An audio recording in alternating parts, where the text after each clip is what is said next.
self-realization. So may I request Meena to start? I think Rajeshwari has already shared the screen. Yes. Hare Krishna Mataji. Hare Krishna. I couldn't see the screen yet. Chapter 3, Greatest Impersonalist, meditated on Lord Krishna and the Bhagavad Gita.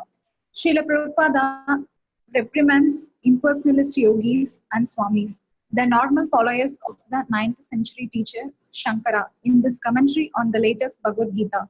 Fools rush in where angels fear to tread, whereas Shankara, the greatest of the impersonalists, offers his due respects to Krishna and his book Bhagavad Gita. The foolish say that we need not surrender to the personal Krishna.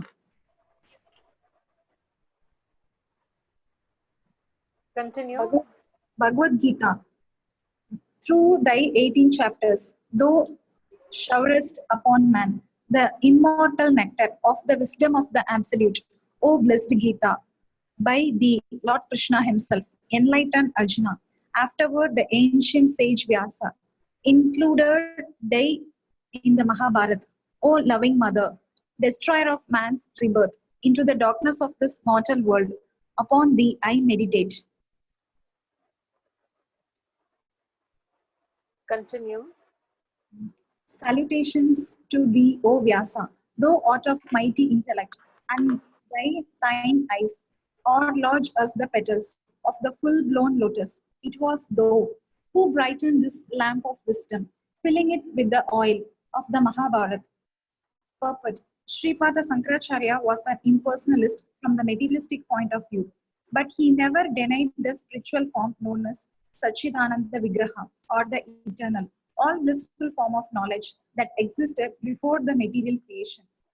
When he spoke of the Supreme Brahman as impersonal, he meant that the Lord's Satchidananda form was not to be confused with the material conception of personality. In the very beginning of his commentary on the Gita, he maintains that Narayana, the Supreme Lord, is transcendental to the material creation. The Lord existed before the creation of the transcendental personality, and he has nothing to do with material personality. Lord Krishna is the same Supreme Personality, and he has no connection with the material body. He descends in his spiritual eternal form, but foolish people mistake his body to be like us. Shankara's preaching of impersonalism is especially meant for teaching foolish persons who consider Krishna to be an ordinary man composed of matter. So now Srila Prabhupada here, he is talking about Sripad Shankaracharya, and he's saying that though Sripad himself is an impersonalist, but at no point of time did he disregard or disbelieve in the personal Satchidanand form of the Supreme Lord. And he is telling that this particular form of the Supreme, this particular form of an Acharya was to teach foolish people who consider Krishna to be an ordinary man composed of matter. So if we read more about Sripad Shankaracharya, he is actually an expansion of Lord Shiva, who had come to bewilder the people and bring them back to the Vedic life. So people at that time, people at large were following Buddhism, and because they were following Buddhism, what was happening is that they were completely discarding the existence of Vedas. So to re-establish the principles of the Vedic knowledge, Lord Shiva himself comes as Shankaracharya. And the purpose of his coming was to bring back these foolish people in a stepwise, gradual manner to the Supreme Lord Krishna.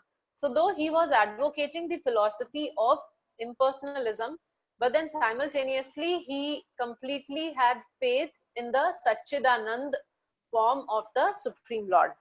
Continue reading. No one would care to read the Gita if it had been spoken by a material man, and certainly Vyasadeva would not have bothered to incorporate it into the history of Mahabharata. According to the above verses, the Mahabharata is the history of the ancient world, and Vyasadeva is the writer of this great epic. The Bhagavad Gita is identical with Krishna, and because Krishna is the absolute supreme personality of Godhead, There is no difference between Krishna and his words. Therefore, the Bhagavad Gita is as worshipable as Lord Krishna himself, both being absolute. One who hears the Bhagavad Gita as is actually hears the words directly from the lotus lips of the Lord. But unfortunate persons say that the Gita is too antiquated for the modern man who wants to find out God by speculation or meditation. So now Prabhupada is giving a purport to what was composed by Sripad Shankaracharya, and just by reading that we can understand that he had faith on Vyasadeva, and he is also talking about Mahabharata. So because he has faith in Vyasadeva and because he is talking about Mahabharata, so that brings us to the conclusion that he actually believed in the history of Bhagavad Gita as how it originated. See, those initial lines are for glorifying the Bhagavad Gita, and Prabhupada is explaining on that basis of that, that how Shankaracharya believes in the Supreme Lord's existence. So next, can I request Santoshi to read? Yes, Mataji. Hare Krishna. Hare Krishna. I salute thee, O Krishna, O thou who art the diffuse of ocean-born Lakshmi, and all who take refuge at, they, at thy lotus feet. Thou art indeed the wish-fulfilling tree for thy devotee. Thy one hand holds a staff for driving cows, and thy other hand is raised, the thumbs touching the tip of thy forefinger, indicating divine knowledge. Salutations to thee, O Supreme Lord, for thou art the milker of the ambrosia of the Gita. Purport. Sripada Shankaracharya explicitly said, "You fool, just worship Govinda and that Bhagavad Gita spoken by Narayana himself. Yet foolish people still conduct their research work to find out Narayana. Consequently, they are wretched and they waste their time for nothing. Narayana is never reached nor daridra. Rather he is worshipped by the goddess of Fortuna, Lakshmi, as well as by all living entities. Sankara declared himself to be Brahman, but he admits Narayana or Krishna to be the supreme personality who is beyond the material creation. He offers his respect to Krishna as the supreme Brahman or Param Brahman, because he Krishna is worshipable by everyone. Only the fool and enemies of Krishna who cannot understand what Bhagavad Gita is, though they make commentaries on it, say it is not the personal Krishna to whom we have to surrender ourselves utterly, but the unborn, beginningless, eternal, who speaks through Krishna. Fools trust in where angels fear to tread. Whereas Sankara, the greatest of the impersonalists, offers his due respect to Krishna and his book, the Bhagavad Gita. The foolish says that we need not surrender to the personal Krishna. Such enlightened people do not know that Krishna is absolute and that there is no difference between his inside and outside. The difference of inside and outside is experienced in the dual material world. In the absolute world, there is no such difference, because in the absolute, everything is spiritual. Satchidananda and Narayan or Krishna belongs to the absolute world. In the absolute world, there is only the factual personality, and there is no distinction between body and soul. So now here we are reading about, so see those lines which is mentioned in the form of a poem, actually those are the translation of the commentary or the poem of Shripad Shankaracharya. So those lines are mentioned, and then the purport is the section where Prabhupada is giving his comments on those lines. So based on these lines, what we read here, where we see that he is actually directly glorifying the Supreme Lord and his activities, Srila Prabhupada is writing that how people consider, foolish people, what they consider is that in Bhagavad Gita, whatever is spoken, it is not the personal Krishna to whom we have to surrender ourselves, but unborn, beginningless, eternal who speaks through Krishna. So the problem with these people or these impersonalists is that they believe in Brahma. Now what is mentioned here is not Brahman. There is a difference between Brahman and Brahma. So what we have read here in this paragraph is about Brahma. So Brahma is the effulgence of the Supreme Lord. So now these impersonalists, though they believe in the Brahma or the effulgence feature of the Lord, and though they know that that is eternal and that is like running everything, but then they don't believe that that Brahma is originating from the Supreme Lord who is a person. So they don't believe, they completely deny the personal form. So what is their interpretation when they read Bhagavad Gita? They come to a conclusion that the Krishna, the person Krishna who was present on the battlefield of Kurukshetra and speaking Bhagavad Gita, that person was just a medium through which Brahma was giving that knowledge. And so we do not have to surrender to Krishna, but we have to surrender to that Brahma through whom the knowledge was originating. So that is a false misconception. So that is not true. But they are foolish people, and that is what they believe. So whatever Krishna was doing, they think that there is a difference between Krishna and Brahma. So like how we are taught, how we get this Atma Gyan, and we understand that we are spirit soul and we have a visible part called body. So similarly, they believe that Krishna also is a body. It is a bodily designation. And when this Brahma comes in this body, then he starts acting like this. So they see that this body and this Brahma, they are different things, like how we are a combination of Atma and the body combined together. So Atma is spiritual and body is material. So spiritual and material combined is what we see here. So what they conclude is similarly spiritual aspect is Brahma and material aspect body is Krishna, and they combine. So we don't have to surrender to Krishna, we just have to surrender to Brahma. So that is their illusioned understanding. So this is what Prabhupada is pointing out here. Can I request Apeksha to read next?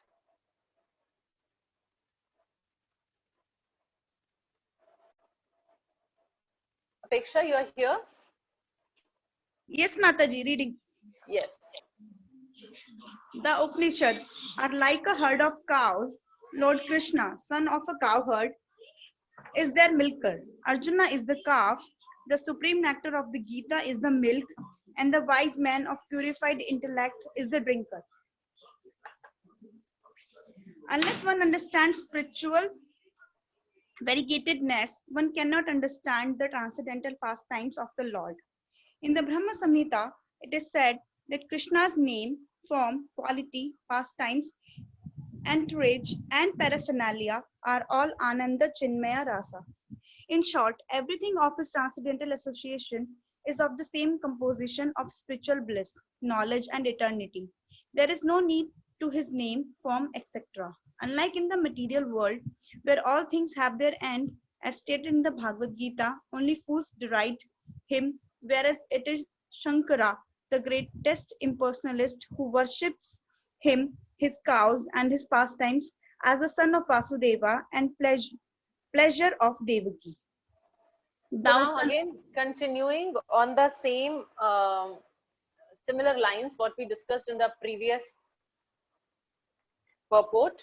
So Prabhupada is telling here that we understand from Brahma Samhita. So Prabhupada is quoting Brahma Samhita, and he's saying that according to Brahma Samhita, there is absolutely no difference between Krishna's name, form, quality, pastime, entourage, and paraphernalia. And they are all having the same composition. So they are also, whatever belongs to Krishna, those things are made of three things: Sat, Chit, and Anand. Sat is eternal, Chit is knowledge, and Anand is bliss. So all these spiritual things which Krishna uses in his pastimes, all these things are made up of Sat, Chit, and Anand. And then, so like there is no end of his name, there is no end of his form, there is no end of his world. Why? Because everything is Sat or eternal. So it is not that Krishna's name exists for some time and then it stops existing anymore. It is not like that. So Krishna's everything is Sat, Chit, and Anand, and our everything is entirely opposite. We are not Sat. Sat means eternal. So Krishna is eternal and we are Asat or temporary. Then Krishna is Chit. Chit means full of knowledge. And we are without knowledge, or we are in ignorance. This body is the source of all ignorance. So Asat, Achit, and Krishna is Anand and we are Niranand. Why we are Niranand? Because our life is full of miseries. And sometimes when the miseries cease to happen, we start thinking, oh, this is such a wonderful time to celebrate. But there is no celebration time. It is just that the miseries have ceased to exist. So there is one misery, and after time there is second misery, and after time there is another misery. So the time gap between two miseries, we think that that is Anand, but that is not real Anand. So if we have to experience these things, then we have to go to the spiritual world. We have to connect to spiritual people. So here in the fourth paragraph, actually, what Shankaracharya is writing. So Shankaracharya is mentioning about cows. He's mentioning about a cowherd boy, Krishna.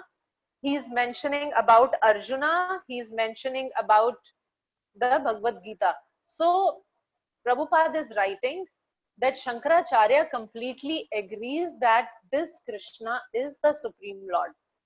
And that is why he is talking about these things. Otherwise, he would just focus on the Brahma aspect of Krishna. So Shankaracharya does not feel that there is a difference between Brahma aspect and Krishna, and that is why he is writing this. Priyanka, would you like to read next? Yes, Mataji. Hare Krishna, Mataji. Yes, Hare Krishna. Shall I start from just above the purport, right? Yes. Yes. Thou son of Vasudeva, destroyer of the demons, Kamsa and Karuna, thou supreme bliss of Mother Devaki, O thou Guru of the universe, teacher of the words, thee, O Krishna, I salute. Purport. Shankara describes him as the son of Vasudeva and Devaki. Does he mean thereby that he is worshipping an ordinary material man? He worships Krishna because he knows that Krishna's birth and activities are all spiritual, supernatural. As stated in the Bhagavad Gita 4.9, Krishna's birth and activities are mysterious and transcendental, and therefore only the devotees of Krishna can know them perfectly. Shankara was not such a fool that he would accept Krishna as an ordinary man and at the same time offer him all devotional obeisance, knowing him as a son of Devaki and Vasudeva. According to the Bhagavad Gita, only by knowing the transcendental birth and activities of Krishna can one attain liberation by acquiring a spiritual form like Krishna's. There are 5 different kinds of liberation. One who merges into the spiritual aura of Krishna, known as the impersonal Brahman, and glimpses does not fully develop his spiritual body. But one who fully develops his spiritual existence becomes an associate of Narayana or Krishna in different spiritual abodes. One who enters into the abode of Narayana develops a spiritual form exactly like Narayana's four-handed. and one who enters into the highest spiritual abode of Krishna, known as the Goloka Vrindavan, develops a spiritual form of two hands like Krishna's. Shankara, as an incarnation of Lord Shiva, knows all these spiritual existence, but he does not disclose them for his then Buddhist followers because it was impossible for them to know about the one minute. What was it? Yeah, about the spiritual world. Thank you. Lord Buddha preached that void is the ultimate goal, so how could his followers understand spiritual variegatedness? Therefore, Shankara said Brahma Satyam Jagan Mithya, or material variegatedness is false, but spiritual variegatedness is fact. In the Padma Purana, Lord Shiva has admitted that he had to preach the philosophy of Maya or illusion in the Kali Yoga as another edition of the void philosophy of Buddha. He had to do this by the order of Lord for specific reasons. He disclosed his mind, however, by recommending that people worship Krishna, for no one can be saved simply by the mental speculations composed of world juggery and grammatical maneuvers. Shankara further instructs Bhaja Govindam, Bhaja Govindam, Bhaja Govindam Mudha Mate, Samprate Sansiddhi Kale, Nahi Nahi Raksati. Mataji, can you help me with that, please? Dukhran Karane. Thank you.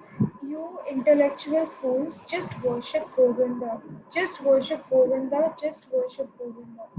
Your grammatical knowledge and world jaggery will not save you at the time of death. Okay.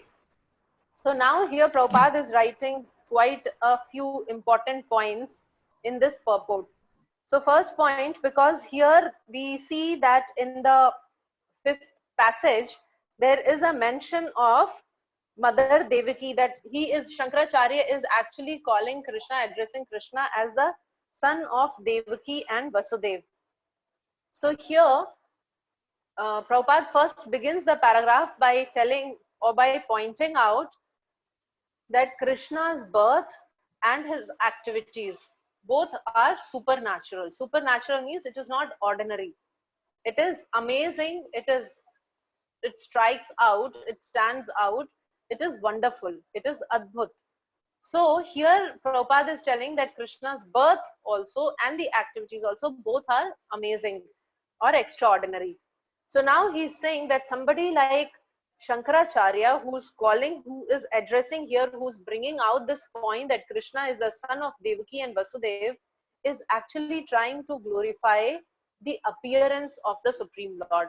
That how amazing, in an amazing, extraordinary situation, he took birth, and then we all know that how he was shifted from one place to another. I mean, he was sneaked out, he was smuggled out of the jail, and he was shifted and swapped with the other baby. So all that is extraordinary activity. So one, Shankaracharya is, by mentioning about Krishna's parents, he is trying to focus on that particular aspect, because in Bhagavad Gita also it is mentioned, Janma Karma Cha Me Divyam. My activities and my appearance is all Divyam or transcendental. So here we see that Shankaracharya is talking about that transcendental aspect of his appearance.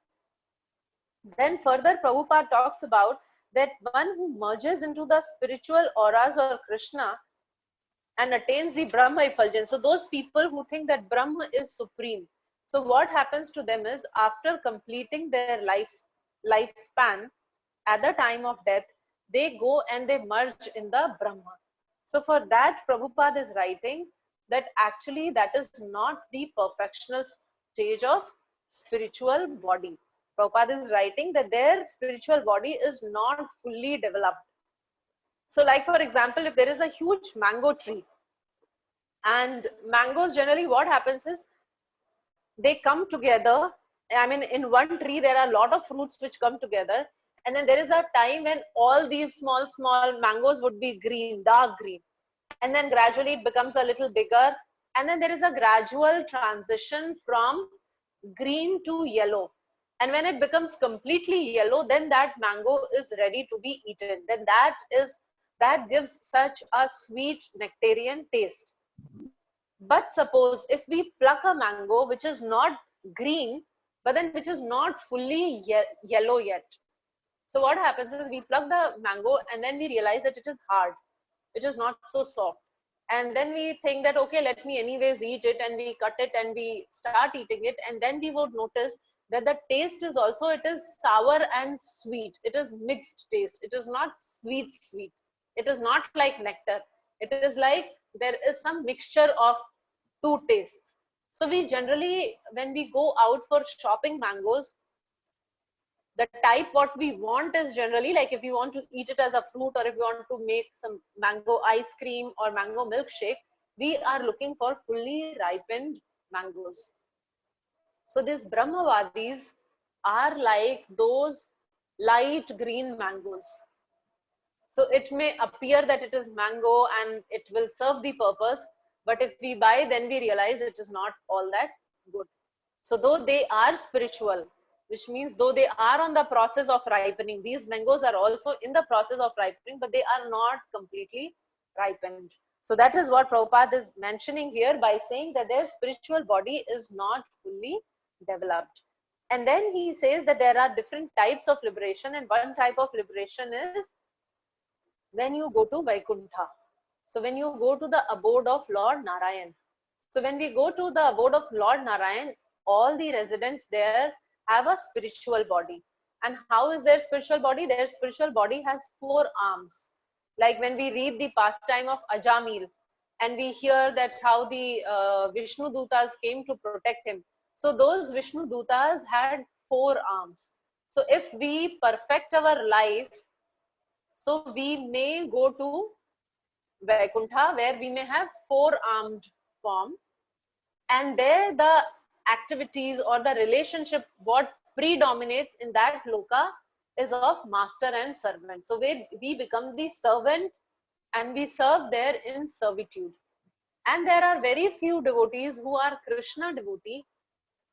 They actually ultimately make it to Golok Vrindavan when they perfect. So these are the best quality, like the Alfonso mango. So that is found in Golok Vrindavan. So what happens there? There when we go, we maintain 2-handed forms just like Krishna. And what is the advantage there? There it is not only that we all would be in just like a servant and master relationship. Some of us may be in the parental relationship with Krishna. Some of us can get a friendly relationship with Krishna, and some of us can also get into the relationship of conjugal love or becoming lover of Krishna.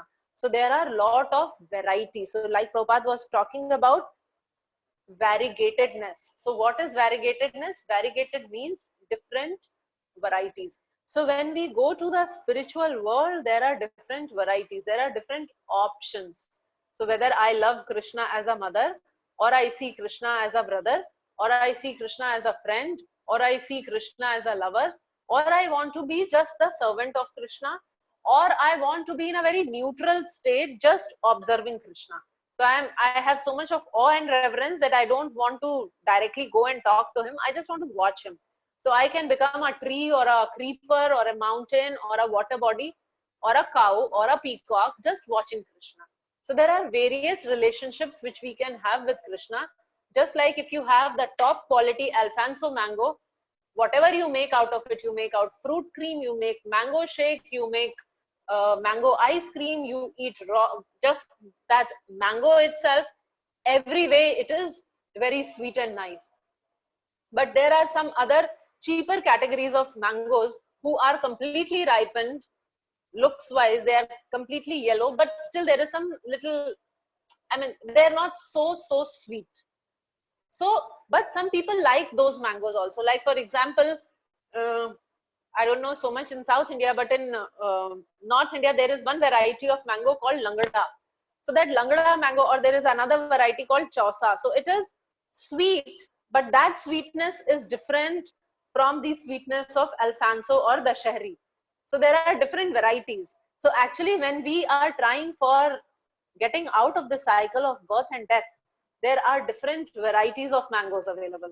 So whether I want to go and be there in the, say, spiritual planet of Narsingha Dev, or I want to be with Ramachandra, or I want to be with Krishna, or I want to be with Narayana. So all those options are there. So all varieties is there to choose from. So that is what refers to the spiritual variegatedness. So there are different varieties. So with this, we will stop here and we will catch up with you tomorrow. So thank you very much. Hare Krishna. Thank you, Mataji. Hare Krishna. Hare Krishna. Mataji, Hare Thank you, Krishna. Mataji. Hare Hare Krishna. Krishna. Thank you. Hare Krishna. Hare Hare Krishna. Hare Krishna. Hare Krishna, Mataji. Thank you, Mataji. Hare Krishna.